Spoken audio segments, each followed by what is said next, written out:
بہار کی آمد اور ریچھ کی خفگی، بلبل کا اعلان اور خفا ہونے والا جانور۔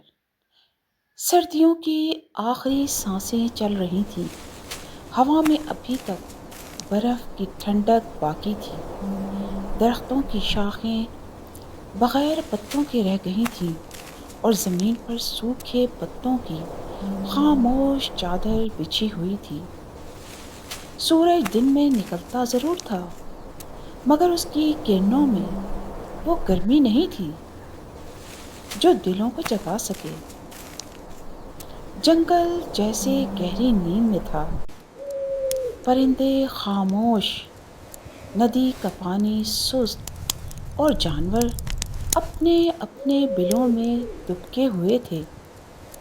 خاص طور پر ایک جانور جو سب سے زیادہ اسی موسم سے خوش تھا، وہ تھا ریچھ۔ ریچھ اپنی لمبی سردیوں کی نیند ہائبرنیشن میں تھا۔ اسے نہ پھولوں کی خبر تھی، نہ کونپلوں کی، نہ ہی سورج کی شرارتوں کی۔ اس کے لیے تو سردی سکون تھی، آرام تھا، میٹھی نیند تھی۔ بلبل کی واپسی۔ ایک صبح جب اب افق پر سنہری روشنی ذرا نرم سی چمکی، ایک ننھی سی آواز فضا میں گونجی، چرر چرر چرر چرر، بہار آ گئی۔ وہ تھی بلبل، نازک، خوشنوا اور ہمیشہ امید کی پیامبر۔ وہ ایک خوش شاخ پر آ بیٹھی اور اپنی سریلی آواز میں اعلان کرنے لگی، اٹھو جنگل والو، کلیاں مسکرا رہی ہیں، زمین جاگ رہی ہے، بہار آ گئی۔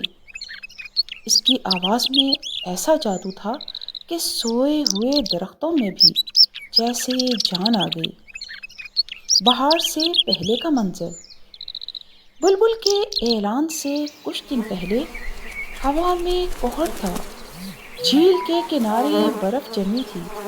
خرگوش اپنے بل سے جھانک کر فوراً واپس چلا جاتا تھا، لومڑی اپنی دم لپیٹ کر پتھروں کے پیچھے سکڑ جاتی تھی، لیکن اب کونپلیں شاخوں سے جھانکنے لگی، سبز گھاس زمین سے ابھرنے لگی، ندی کا پانی شفاف اور رواں ہو گیا، تتلیاں رنگ بکھیرنے لگیں، جنگل نے جیسے نیا لباس پہن لیا ہو۔ کون خفا ہوا؟ پرندے خوش تھے، ہرن اچھل کود رہے تھے، خرگوش کلا بازیاں لگا رہے تھے، مگر ایک جگہ زمین کے اندر سے غصے بھری آواز آئی، یہ شور کیسا ہے؟ کون میری نیند خراب کر رہا ہے؟ ریچھ جاگ گیا تھا۔ اس نے آنکھیں ملتے ہوئے باہر جھانکا، سورج کی روشنی چبھ رہی تھی، پرندوں کی چہچہاہٹ اسے شور لگ رہی تھی۔ ریچھ بڑبڑایا، ابھی تو میں نے خواب میں شہد کا چھتا دیکھا تھا اور یہ بلبل بہار کا اعلان کر رہی ہے، ابھی تو سردی باقی تھی۔ ریچھ خفا ہو گیا۔ بلبل اور ریچھ کا مکالمہ۔